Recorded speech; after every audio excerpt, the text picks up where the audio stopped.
dress. And so I just wanted to first go through what the Bible actually says. And so just starting with the Old Testament, we see in Numbers, and so instead of actually going through the verses, I'm just kind of giving a summary. In Numbers 15, we learn about the blue border on our garments, which was to distinguish God's people as the commandment-keeping people. And so that is one thing that we see in the Old Testament, is that God distinguished them by their dress, by the colors that they wore. In Deuteronomy 22, verse 5, we have a distinction between men and women to show that there is supposed to be a different type of dress between men and women, that they weren't supposed to dress alike, and that it was an abomination to him when we see this mixing, this blurring of lines between the sexes. Isaiah 3, 16 through 24 says that God is displeased with jewelry and hats and all manners of clothing that is worn for pride and display.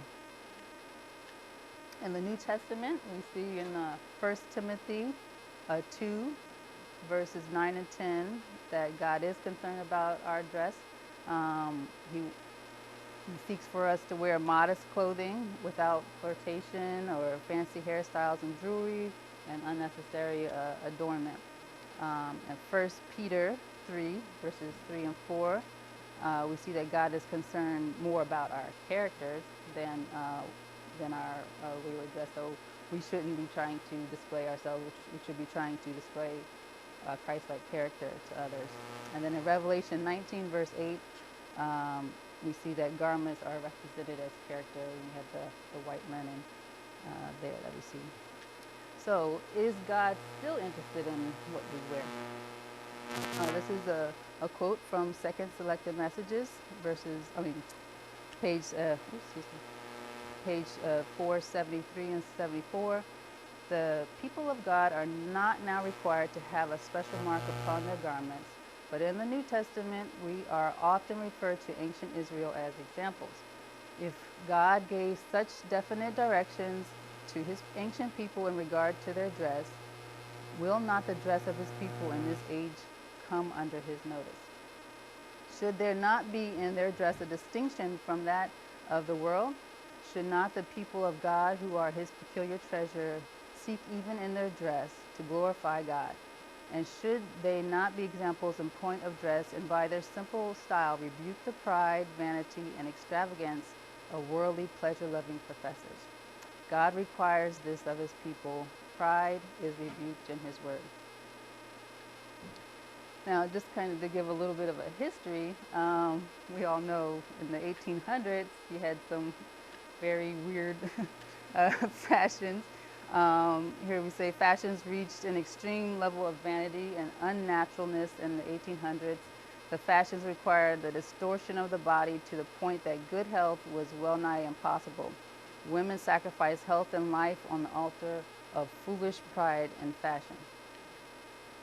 Now, this was the reform dress during Ellen White's day. And you see that there's like a pants that she wears under a dress and a little vest. This is actually the dress that was not the original. There was actually something where the dress was even a little bit shorter than that.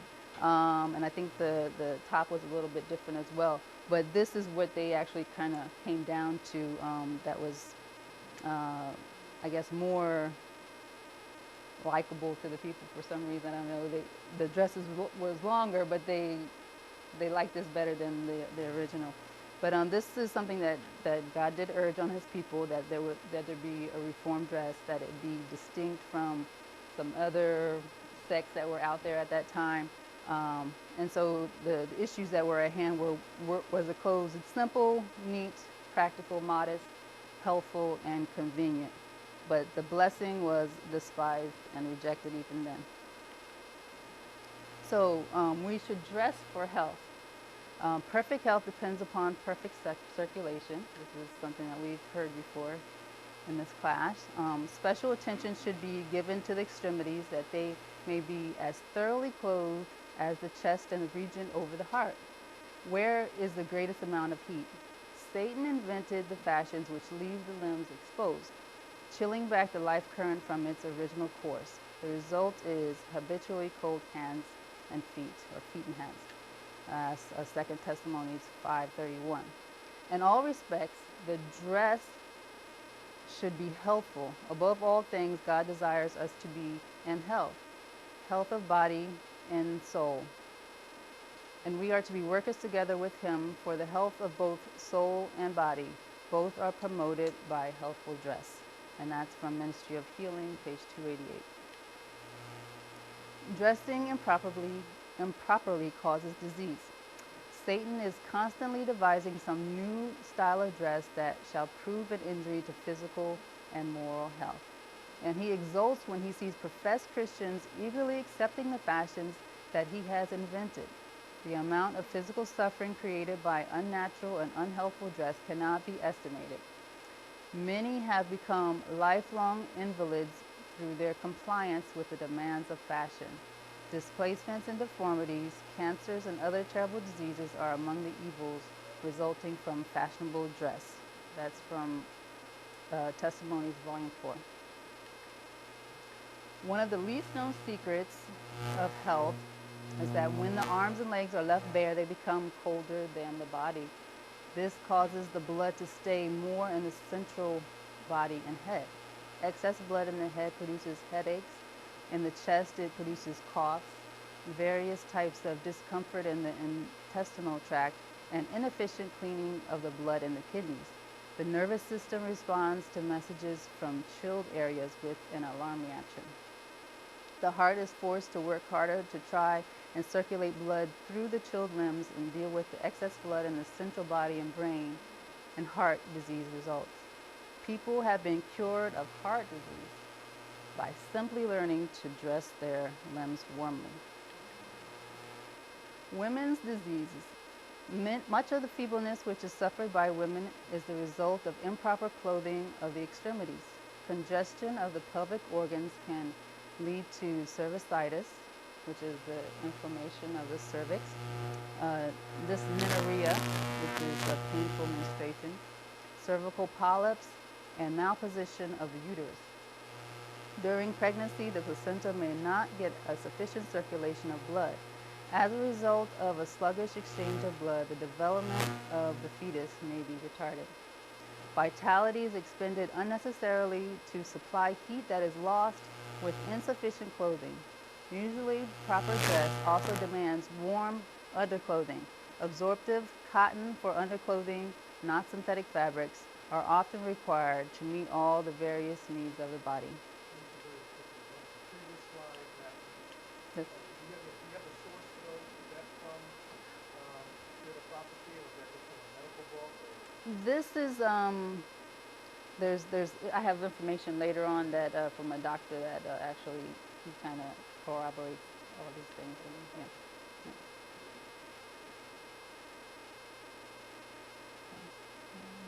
Did I read this already? Yeah. Okay, so this is from the Health Reformer, 1871. Because it is the fashion, many females place over their breasts padding to give the appearance of well-developed breasts. These appendages attract the blood to the chest and produce a dry, irritating heat. The veins, because of unnatural heat, become contracted and the natural circulation is obstructed. These appendages, in connection with other bad habits of dressing and eating, result in obstructing the process of nature, making a healthy development of the breast impossible. And if these become mothers, they cannot be a natural secretion of the fluids. There cannot be a natural secretion of the fluids to have a sufficient supply of nourishment for their offspring. So this is kind of just a reiteration. So if the breasts are more warmly clothed than the extremities, the resulting increased temperature makes them susceptible to various diseases, from inability to nurse one's infant to cystic disease and various tumors. The normal temperature of the breast is several degrees below that of the surrounding skin. Mammary thermograms show an increased breast temperature and breast cancer and many benign lesions.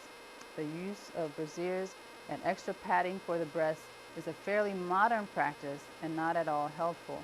The susceptibility to viral infections is greatly increased if the extremities are not kept warmly clad at all times. Okay, and just to address children, clothing of infants and children. We'll read this quote down here first.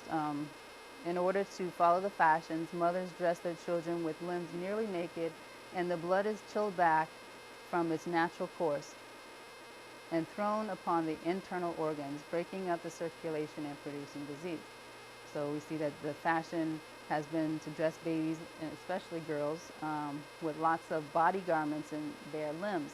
This actually causes underdevelopment of the arms and legs of the child and makes them more irritable from the congestion in brain and organs. So modern romper suits are much more wiser because they fully cover the legs and the arms.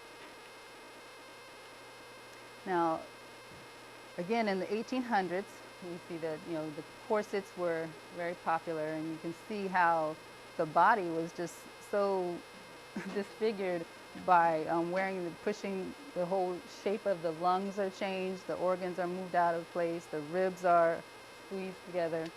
So women often fainted because they couldn't take full inspirations. And so this is an extreme example of the past, but we still see some of the same effects of the way people dress today, the tight clothing that they wear. And then I looked on the internet, there's even people who still are wearing corsets actually.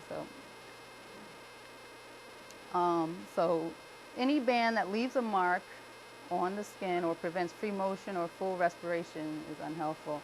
And this is not speaking only to women. This is a picture of a man with tight jeans. The most helpful clothing is suspended from the shoulders rather than from tight bands around the waist. And so I got this picture of suspenders, but actually, I looked on the internet, and I guess it's kind of the style these days to wear suspenders, but they kind of wear it as just an accessory. It's not really holding up their clothes because the pants are just as tight. Whatever they're wearing is just as tight. It's just kind of there. So I think that's Satan just kind of making fun of, God's health message. His dress reform there. So at every pulsation of the heart, the blood should make its way quickly and easily to all parts of the body. Its circulation should not be hindered by tight clothing or bands, or by insufficient clothing of the extremities. Whatever hinders the circulation forces the blood back to the vital organs, producing congestion. Headache, cough, palpitation of the heart, or indigestion is often a result.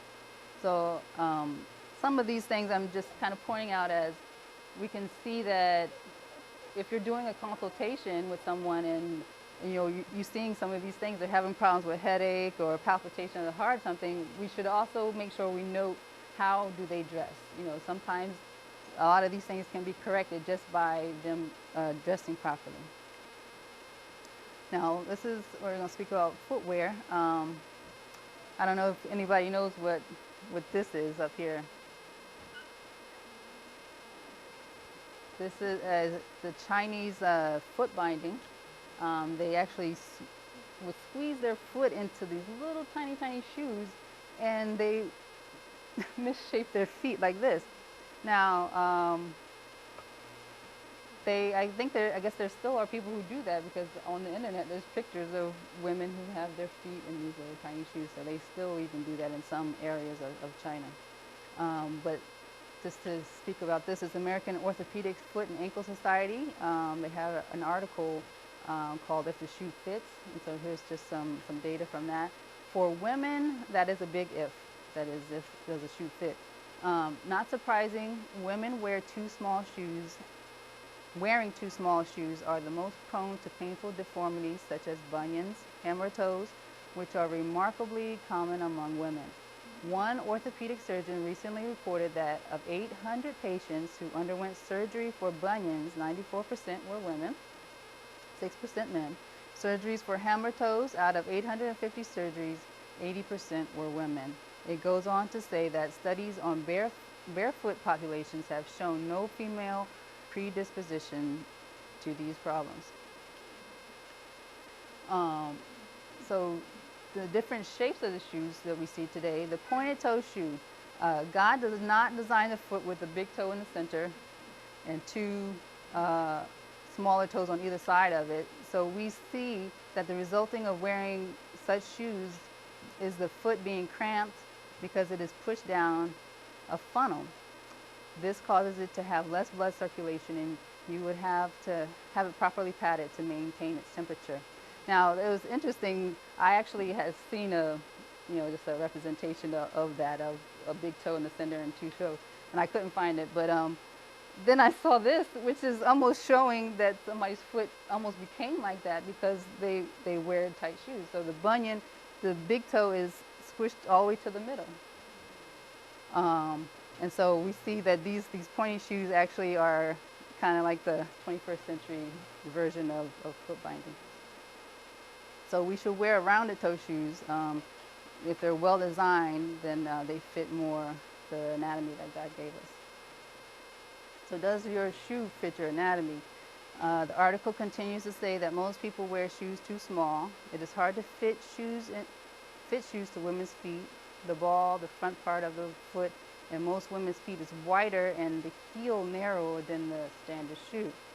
The average woman's foot is 3.66 inches wide at the broadest point, according to the AOFA Society survey, and widths of foot ranges from 3 to 4.5 inches depending on the person. But women's shoes are typically only 3 inches wide. That is narrower than the narrowest foot. And so what do heels do to your anatomy? As the heel gets higher, the lower back curvature increases and the buttocks stick out and the chest protrudes. And so this is a style, again, of Satan to basically accentuate the parts of the body that should not be accentuated. So you can see this is how the normal posture on the far left there. And then this is how she's forced to stand because she's wearing heels. And there was just a note that this doctor gave talking about spikes that, because the person's weight is only on a square 16th of an inch, they used to put holes in the sidewalk spike. And so he's saying that they used to say at that time that it would be better for an elephant to step on your foot than someone to step on your foot with a spike. So the increased heel height causes gravity to compress and distort abdominal organs in addition to causing great foot ailments.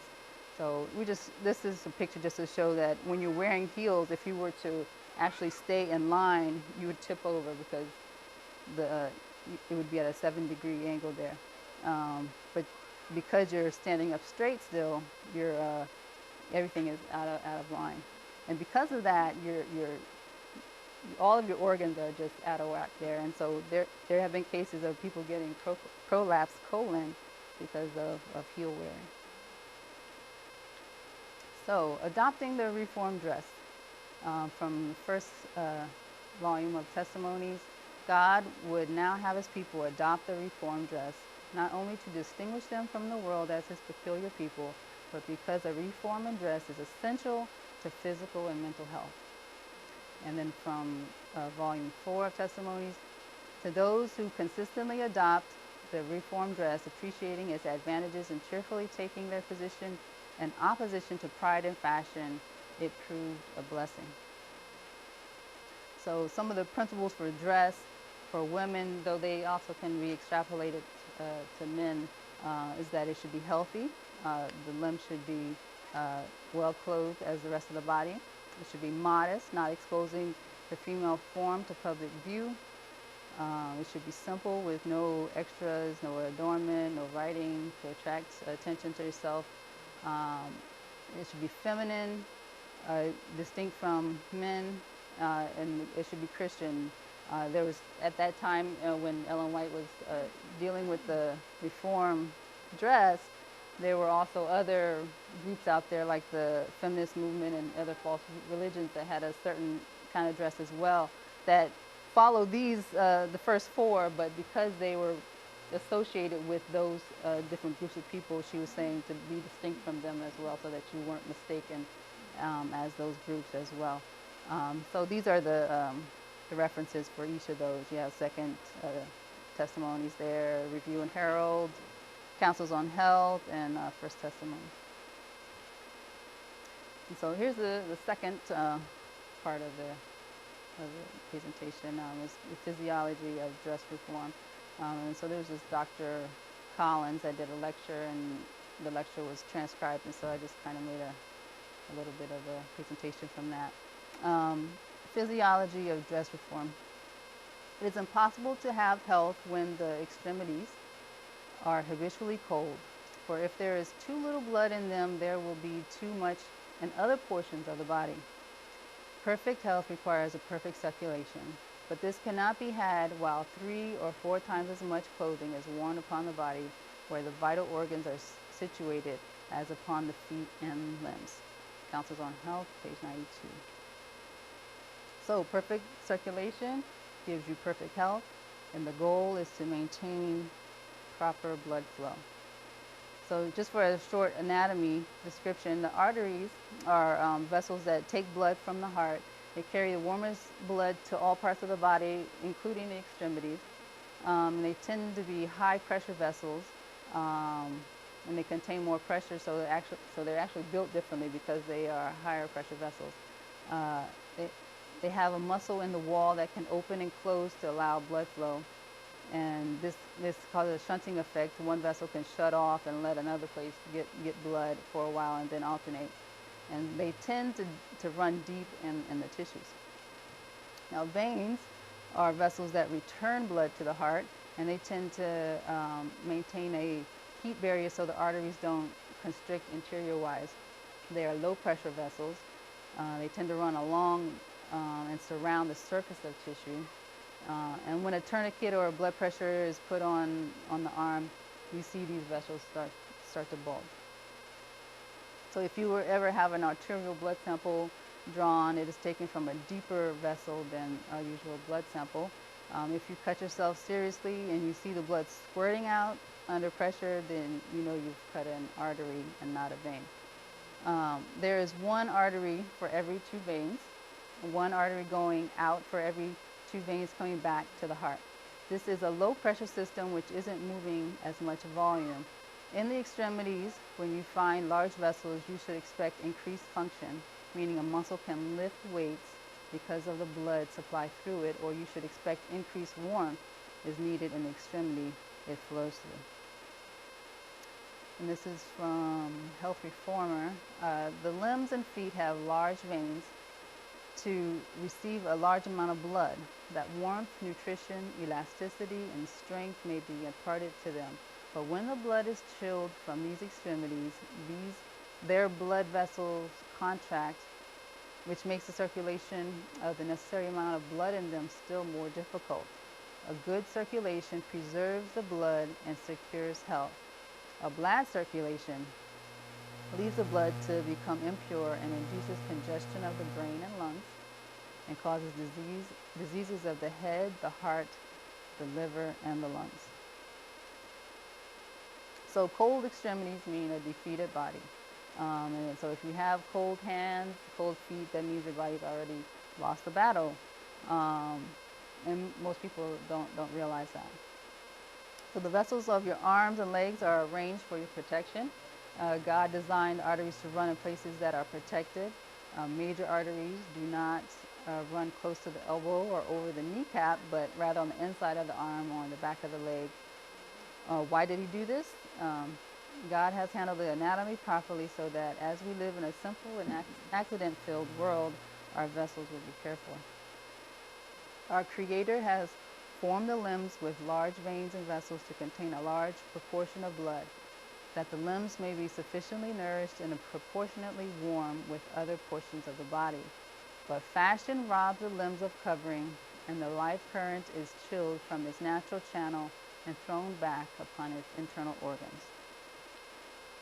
God has done his part by making the vessels large and protecting them from trauma. How do we maintain proper circulation? What is our part in maintaining this proper circulation, and are you willing to do it? Do you know what our part is? It's clothing. God cannot do any more for you than what he has done with your anatomy. Now it is up to us to regulate the body's temperature, and proper temperature control is through proper clothing. Special attention should be given to the extremities, that they may be as thoroughly clothed as the chest and the region over the heart where is the greatest amount of heat. And I won't continue, I just skip this one. That's from Child Guidance 426. The extremities are the low temperature areas. The trunk tends to be the high temperature area. And so how do you equalize the circulation between the two? The limbs, which should have even more covering than any other portion of the body because farthest from the center of circulation, are often not suitably protected, while over the vital organs, where there is naturally more warmth than in other portions of the body, there is an undue proportion of covering. The heavy draperies often worn upon the back induce heat and congestion in the sensitive organs which lie beneath. This fashionable attire is one of the greatest causes of disease among women.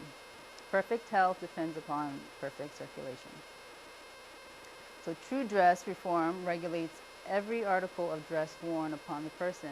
In order to equalize the circulation of the blood, the clothing should be equally distributed upon the person, that equal warmth may be preserved in all parts of the body. And so this is not something that is just, towards women. This is towards anybody. The whole body needs to be equally distributed with clothing. So proper temperature regulation is accomplished by clothing the extremities to equalize circulation. The core temperature is the temperature of the internal organs, the central part of the body. And this core temperature rises when there's poor circulation to the extremities. Although seemingly counterintuitive, if you want to cool off, you put more clothes on. This is how physiology works. And God is a master of engineering as well. And I put this there because if anybody knows about engineering, fins are something that you put on like a metal strip to actually cool it off. So you like create extremities so that it'll cool off. So just the same thing, we have our arms and our legs are like fins, which if they are not covered, they will cool the body off.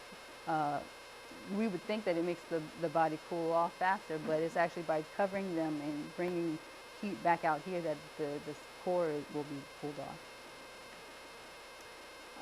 So what do? We do as the Arabs do.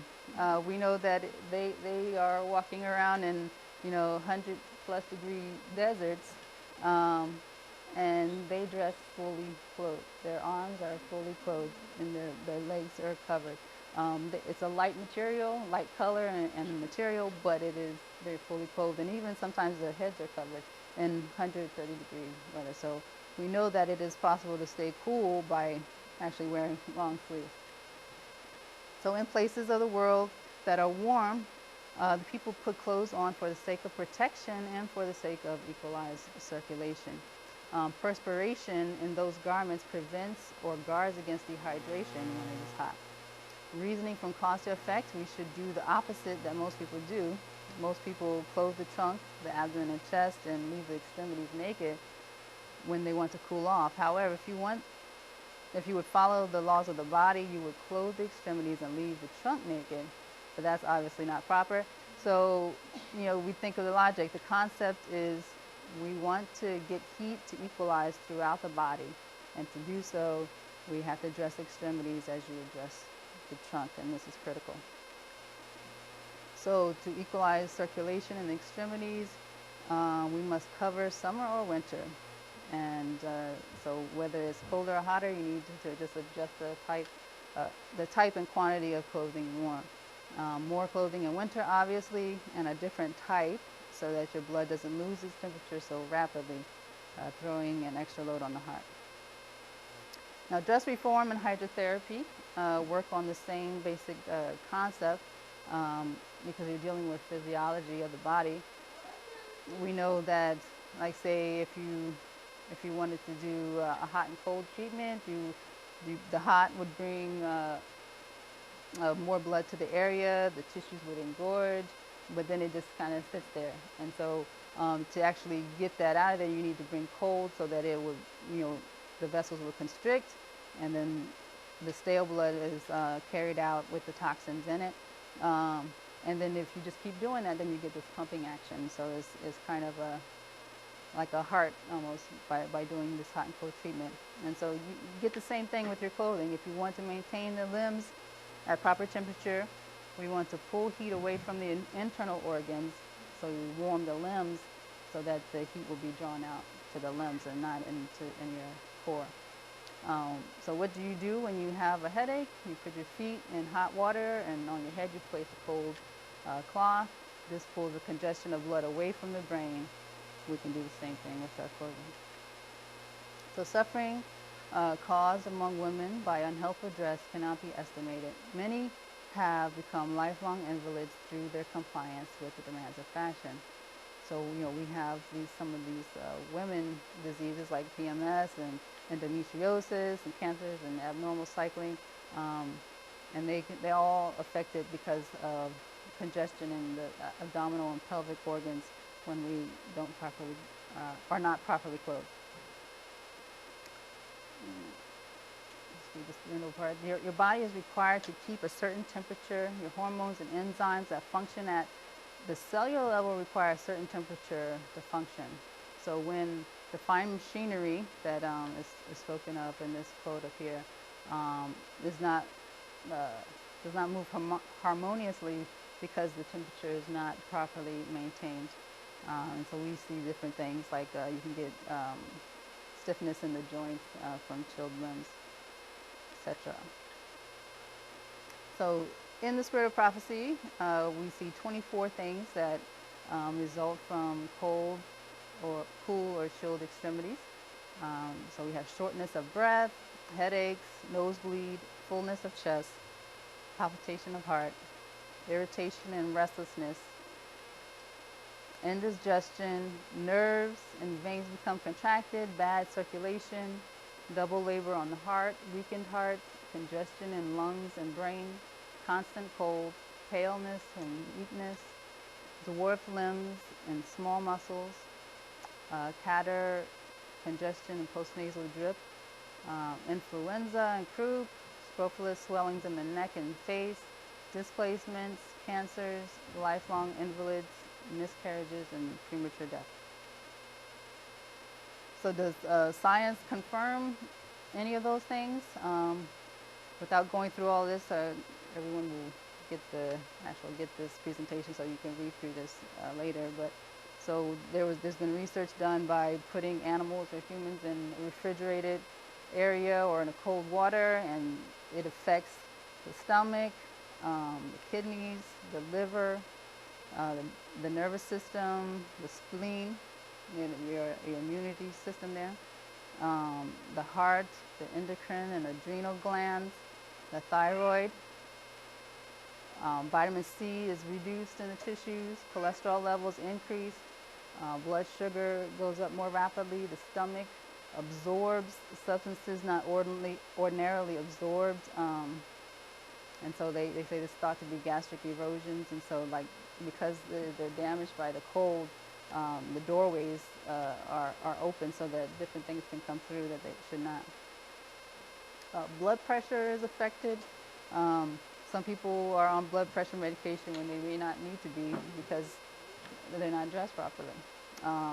The sodium and chloride balance is affected, and this is critical for your heart rate and how your cells work. Blood clots faster in cold.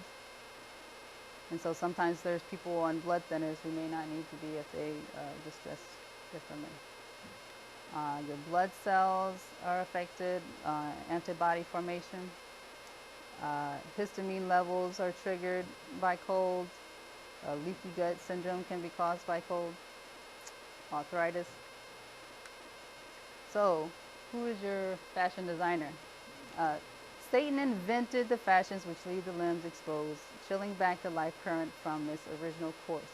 And parents bow at the shrine of fashion and so clothe their children that the nerves and veins become contracted and do not answer the purpose that God designed they should. The result is habitually cold feet and hands. Those parents who follow fashion instead of reason will have an account to render to God for thus robbing their children of health. Even life itself is frequently sacrificed to the God of fashion. That's Child Guidance 427. So God did not invent these fashions. God's responsibility was making us with large enough vessels to keep us warm. Man's responsibility is to understand the laws of our body and clothe ourselves properly. It is Satan's design to pervert every function of our being that life may be made miserable and God may be dishonored and the creatures he has made.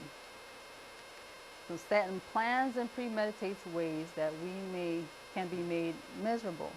How many are made miserable because they are not dressing properly? It is a solemn statement, one that should take us to our knees, possibly before our wardrobe, and make some decisions. Perhaps no other question has ever come up among us that has caused so much development of character as has dress reform. I hope that you are willing to study. I hope that you are willing to follow the laws of health. God will reward you for it. May you not be found on Satan's side, following the fashions he designs to keep us, our friends, and family miserable and in poor health. A good circulation purifies the blood and secures health, while a poor circulation renders the blood impure and induces congestion of the vital organs. That's from Christian Temperance and Bible Hygiene. So these are just some websites that I got some information about undergarments and heels there. So if anybody wants that information, it's there as well. And then, okay. So that's all I have for now. So if you can just pray to close. Okay. Yes.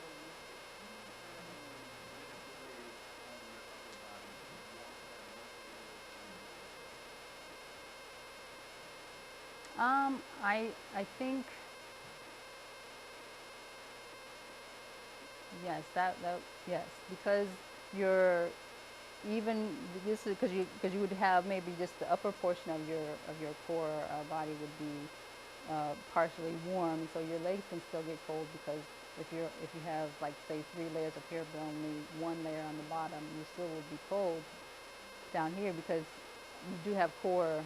Your pelvic region will still be not properly closed. So I think it's a matter of I think your legs don't need as much as your arms because they are bigger. They have larger muscles. They can maintain the heat a little better than your arms, but you do still need to make sure that you have equalize it. Like the one word says, equalize the temperature over the whole body, so you will have proper for the full body.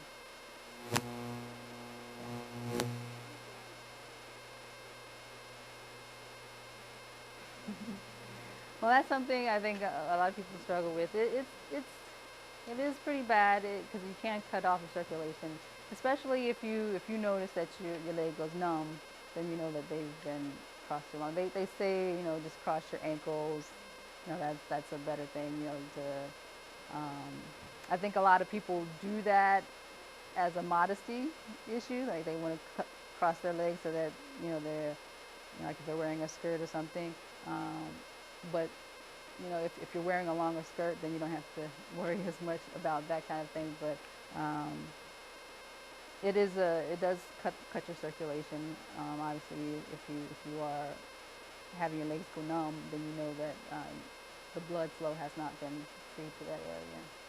So you have to be careful of that. Okay. Yes.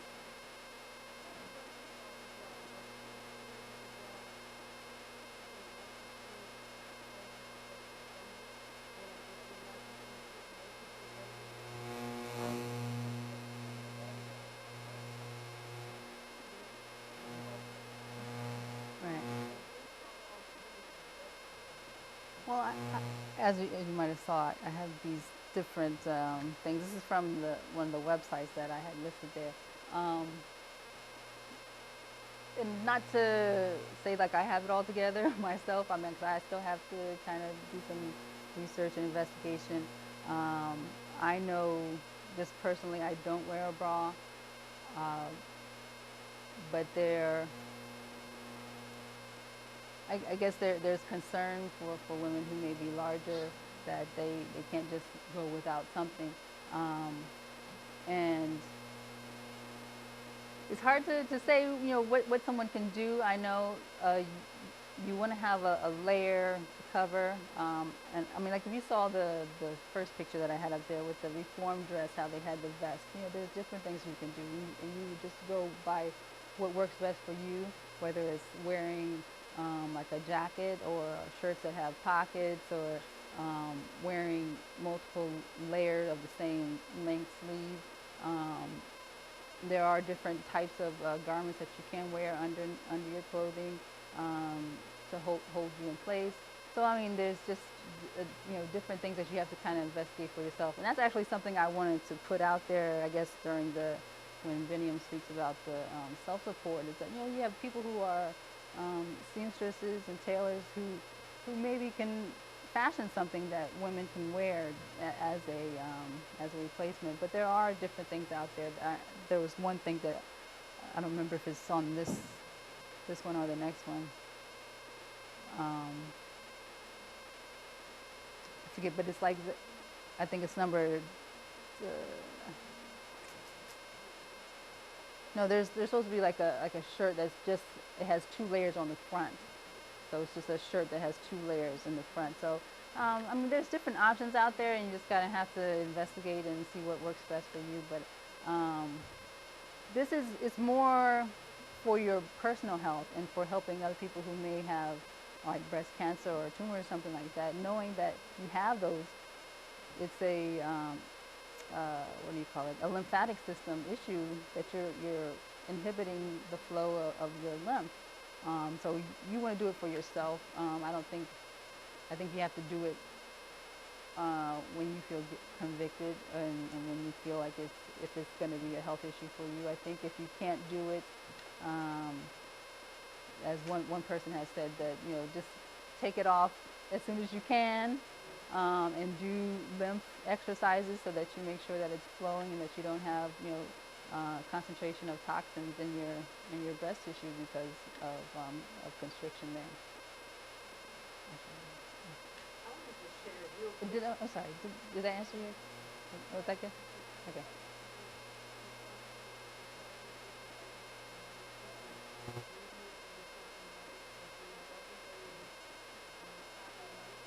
Hmm. Right. I wanted to just share a quick testimony. I went Mm-hmm. to Jamaica on vacation Mm-hmm. last year. And when I went to church, I didn't have sleeves on, long sleeves. But when I looked around, everybody did. Mm-hmm. And I noticed that in the ceiling, they only had ceiling fans. Mm-hmm. And when I looked around at the people, it amazed me because what you're saying is making a lot of sense to me. Mm-hmm. I seemed like I was the only one that had my arms out, and those people were covered, but nobody was standing except for me. Mm-hmm. So I thought, people must be just used to this heat. I thought, yeah, but they had sleeves on. This one little girl, and I was just shaking my head. I thought, Lord have mercy, she must be really hot because I don't have clothes on. You know what I'm saying? And I'm sweating. So it must be something to that because Yeah. their circulation must be normal or I don't know. Well, you do get used to it. I mean, we just came from Grenada, and that was really my beginning of wearing long sleeves was when we went there. So just before that, I started to consistently wear long sleeves. So it took a little getting used to the heat. But if you're wearing cottons, if you're wearing natural fibers, it makes it a lot easier. If you have cotton or linen, and they're loose, then you have the flow of air. I think people are scared to perspire, but that's what God created us to do, is to perspire, and that was our natural cooling system. And so if you're not sweating, then and you're in a hot place, then something's wrong, and you should be concerned about that. I was sweating, but I didn't have sleeves on. Yeah, But they but weren't fanning. I'm fanning. I thought, Lord have mercy on yeah, us but from the you get States, you know? you do get used to it to some extent, but you do have to it is the way that you're dressing and the type of fabric and the colors that you're wearing as well that can affect that. Hmm. Okay, well, we have to end now, so if there's no other questions, we'll pray. Just one more, one more.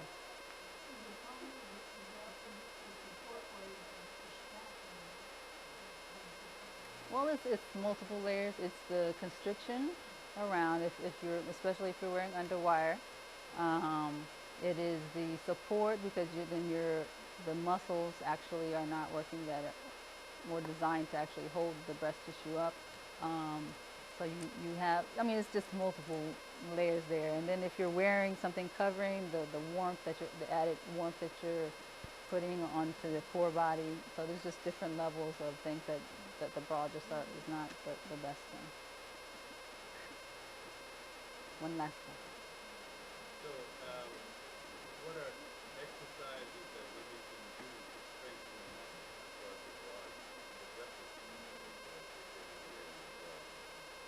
No, if you're not wearing one, then the muscles will naturally do their job. They'll just start to strengthen. I mean, you can do pectoral muscle, strength exercises to build it up. For years you've been wearing a bra, and then all of a sudden you take it off, it's hanging. Right? Yes, yes, but What's that? well, yeah. Any muscle that works that muscle, yeah. Oh, we have to close. We have to close because I'm way over time. So, we'll just close with prayer. Can we now? Oh yes. Yeah. Can we kneel for prayer?